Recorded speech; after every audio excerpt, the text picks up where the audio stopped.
আসসালামু আলাইকুম ভিউয়ার্স, সবাই কেমন আছেন? আশা করি আল্লাহর রহমতে ভালো আছেন। আমিও ভালো আছি আলহামদুলিল্লাহ। তো আজ আমি আপনাদেরকে দেখাবো একটি নতুন পিঠা। ওই পিঠাটার নাম হচ্ছে মুঠো পিঠা। তো আমরা গ্রাম বাংলায় যারা থাকি তারা কিন্তু সবাই এই পিঠার সাথে পরিচিত। এটা একটি হারিয়ে যাওয়া ঐতিহ্য বলা যায়। তো আমরা যারা পিঠাটা খাইনি তারা কিন্তু এই পিঠাটা বানিয়ে একবার খেতে পারেন, বেশ মজা লাগে। এই পিঠাটা কিন্তু আমরা সচরাচর খেয়ে থাকি না, তবে গ্রাম বাংলার মানুষ অধিকাংশরাই এই পিঠাটা কিন্তু খুব পছন্দ করে। তো আমার বাবু স্পেশালি সে মানে ঝাল জাতীয় অথবা মিষ্টি জাতীয় কোনো পিঠা পছন্দ তেমন একটা করে না। তো মিষ্টির মধ্যে যেমন পাকান পিঠা, এছাড়া হচ্ছে নকশি পিঠা, এগুলো পছন্দ করে। কিন্তু এছাড়া আমরা যেই কুলি পিঠাটা বানাইয়ে থাকি ভিতরে নাড়ু দিয়ে, নাড়ু অথবা হচ্ছে যেই নারকেলের যে পুর ওইটা দিয়ে বানাই থাকি, ওটা কিন্তু আমার বাবু পছন্দ করে না। এই জন্য নানুমণির কাছে বলছে আমি যে পিঠা নোনতা নোনতা ওই ধরনের পিঠাগুলো ও ভালোবাসে। আমিও বলেছি ওই নোনতা পিঠাগুলো পছন্দ করে, যেমন ছিটা রুটি আছে, চিতই পিঠা আছে, তারপরে আপনার হচ্ছে চালের রুটি আছে, চাউলের রুটি, এরপর খোলা জালি, এইগুলো কিন্তু আমার বাবু খুবই পছন্দ করে। তো এই জন্য আর কি কুলি পিঠা বানাতে চেয়েছিল, আমরাও চেয়েছিলাম, আম্মু আমি দুইজনই, কিন্তু ওর জন্য আর কি কুলি পিঠাটা বানানো হলো না। আমরা হচ্ছে মুঠা পিঠা বলে যেটা, সেটা কিন্তু বানাতে বসে গেছি। এইদিকে ডিম ভাজি করা হচ্ছে, এটা একটু নতুনভাবে করা হচ্ছে। যেমন ডিমের মধ্যে এখন শীতকাল, কাঁচা টমেটো বেশি পাওয়া যায়, কাঁচা টমেটো দিয়ে পেঁয়াজ মরিচ দিয়ে মাখিয়ে ডিমটা ফাটিয়ে সেটা কিন্তু কড়াইতে ভাজা হচ্ছে। এটা খাওয়া হবে রাত্রে ভাতের সঙ্গে, এজন্য এটা করা হয়েছে। তো এটার সাথে আমরা এদিকে মুঠো পিঠাটা বানাচ্ছি।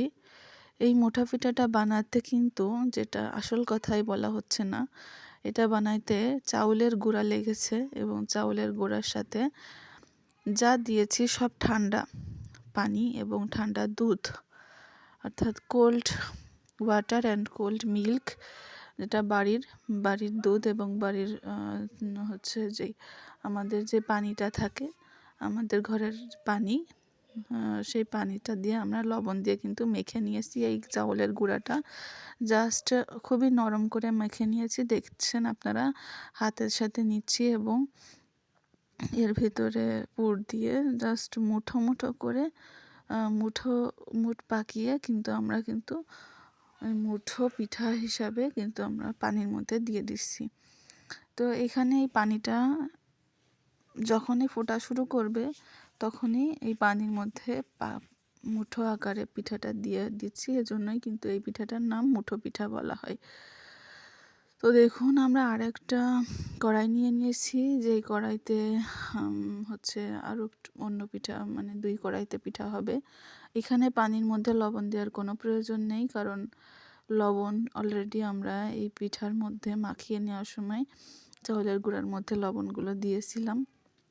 লবণ দিয়ে পারফেক্টভাবেই এই খামিরটা তৈরি করেছি, এজন্য এই খামিরের ভিতরে কোনো হচ্ছে লবণ এক্সট্রাভাবে পানিতে দেওয়ার কোনো দরকার নেই।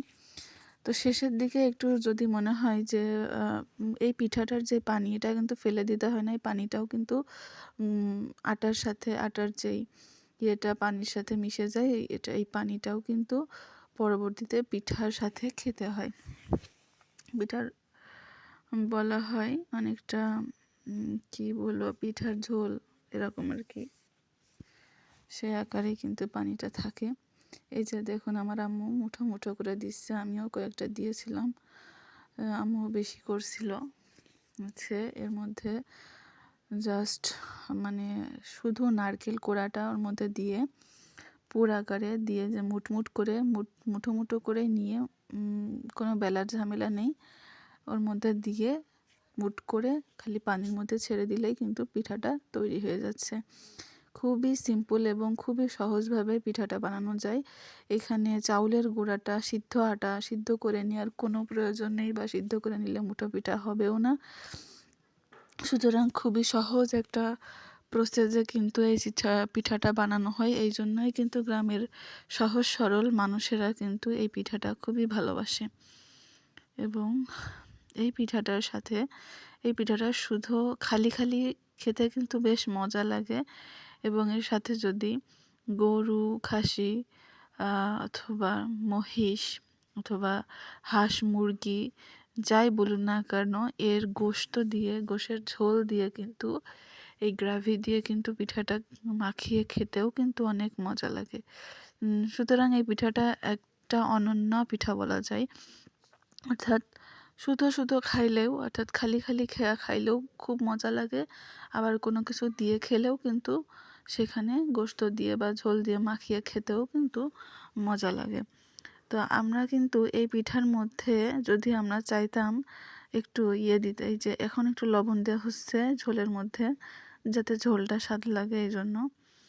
আর আমরা চেয়েছিলাম যে পিঠাটার মধ্যে একটু পুর দেব। আপনারা চাইলে কিন্তু এই পিঠার মধ্যে, অর্থাৎ নারকেলটার মধ্যে একটু গুঁড়া দুধ বা চিনি মিশিয়ে নারকেলটা একটু পুর আকারে তৈরি করেও কিন্তু এই পিঠার মধ্যে পুর ভরে ভরে মুঠো পিঠাটা এইভাবে বানিয়ে নিতে পারেন।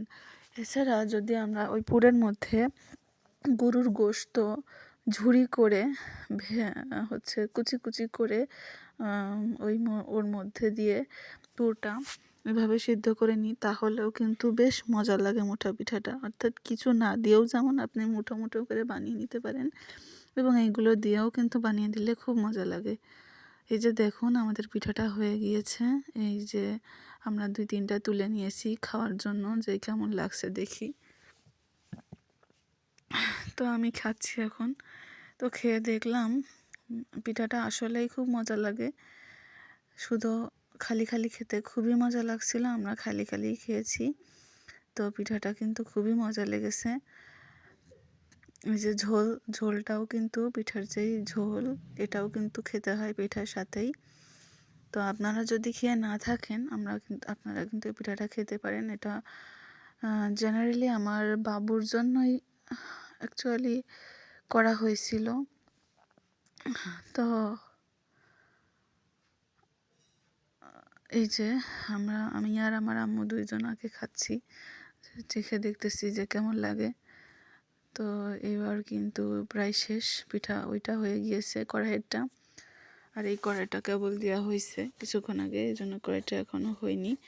তো হওয়ার পরে এই যে হয়ে আসার পরে যখন সিদ্ধ হয়ে যাবে তখনই কিন্তু পিঠাটা নামিয়ে নিলে হয়ে যাবে। এখন দেখুন হওয়ার পরে আমার বাবু এসে দেখতেছে যে কী হয়েছে, পিঠাটা কেমন, পিঠা দেখতে কেমন লাগে ও কিন্তু দেখতেছে, এবং ও এখন নিয়ে খাবে। এই যে আমার একটা বোন আছে, ও কিন্তু এসে দেখছে ওর সাথেই যে পিঠাটা কেমন দেখতে হয়েছে। এই হচ্ছে আপনাদের এতক্ষণ যে পিঠাটা আমি বলছিলাম মুঠো পিঠা, একেই বলে গ্রাম বাংলার ঐতিহ্যবাহী মুঠা পিঠা। তো মুঠা পিঠা আপনারা যদি কেউ খেয়ে না থাকেন তাহলে এইভাবে বানাবেন, দেখুন দেখতেই কতটা সুন্দর লাগছে, খেতেও খুবই মজাদার, নোনতা নোনতা স্বাদ। যারা কোনো কিছু পছন্দ করেন না, অনেক সময় জ্বর আসলে ঠান্ডা লাগলে কিন্তু এই পিঠাটা বানিয়ে খেতে পারেন, অথবা যে কোনো সময় শীতকালে আপনারা এই পিঠাটা একবার বানিয়ে অবশ্যই খাবেন। তো আল্লাহ পাক আমাদের পৃথিবীতে কত রকমের সুন্দর সুন্দর জিনিস খাওয়ার তৌফিক দান করেছেন, আল্লাহর কাছে হাজার শুকরিয়া। দেখুন আমার বাবু কিন্তু পিঠাটা তুলে খাচ্ছে, যে ও বলতেছে যে আমাকে দাও, আমি এটা দেখি কেমন খেতে লাগে, আমি একাই খাবো। তো কিন্তু এখন ওর পছন্দের যে পিঠা ওর জন্যই বানানো হয়েছে, ও অন্য পিঠা আসলে তেমন মিষ্টি পিঠা খেতে পছন্দ করে না। তো ধুপি পিঠাটা তো খাই না, পরে সাদা অংশটা খাই, খালি ভিতরের অংশটা মিষ্টি অংশটা খেতে চাই না। তো ওর কাছেও কিন্তু মজা লেগেছে। ও প্রায়ই ওই একটু একটু পরই কিন্তু একটা দুইটা করে পিঠা খেয়েছে। এই যে দেখুন, দেখতেও যেমন, খেতেও খুবই মজাদার। আমার কাছে খুব ভালো লেগেছে পিঠাটা, খেতে খুবই মজা লেগেছে। তো এখন আমরা সবাই খাচ্ছিলাম একসাথে। এই যে দেখুন, পিঠার মধ্যে পুরটাও দেখুন কত সুন্দর হয়েছে। নারকেলটা দেওয়ার কারণে আসলে এই পিঠাটা ভালোই লাগছিল খেতে।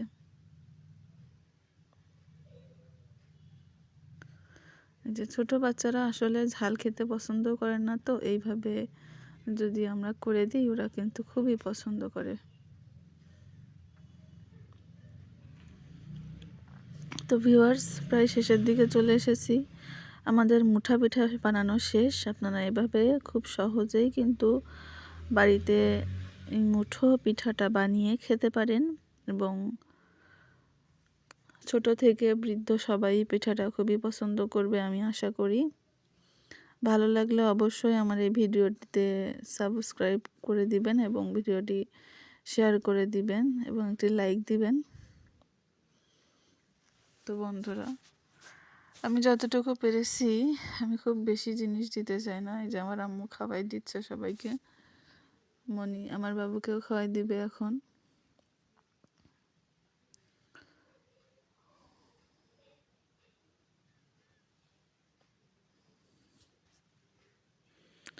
তো এই যে আমার আব্বু আম্মু আমি সবাই মিলে কিন্তু এখন পিঠাটা উপভোগ করছি। বেশ মজার পিঠা। তো এমন নতুন নতুন পিঠা আমি পারলে যতটুকু পারি আমি কিন্তু আপনাদেরকে দেখানোর চেষ্টা করি। যদি উপকারে আসে অবশ্যই আপনারা পিঠাটা বানিয়ে খাবেন বাসায়।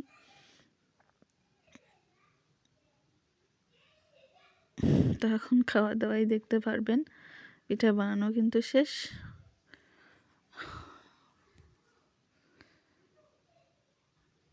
তো আমি কিন্তু আরেকটা জিনিস আপনাদের সাথে শেয়ার করেছি, সেটা হচ্ছে লাল চালের ভাত। আমি রাত্রে লাল চাউলের ভাত খাচ্ছিলাম এবং আমি প্রায়ই কিন্তু এই চালটা খেতে পছন্দ করি। সবাই সাদা চাউলের ভাত খায় আর আমি লাল চাউলের ভাত খাই, আবার মাঝে মাঝে সাদাটাও খাই। আমার খুব পছন্দ লাল চাউলের ভাত খেতে, ভালো লাগে আমার। তো এই চাউলের ভাতটা আপনারাও খাবেন, কারণ লাল চালের ভাত এটা কিন্তু শরীরের জন্য খুবই উপকারী একটি খাদ্য। কেননা এই চাউলে আছে অনেক ফাইবার, যেটা আমাদের টয়লেট ভালোভাবে হওয়ার জন্য সাহায্য করে। তো ভিউয়ার্স, আজ এ পর্যন্তই। ভালো লাগলে অবশ্যই ভিডিওটি সাবস্ক্রাইব করবেন। আল্লাহ হাফেজ। পিঠা নিয়ে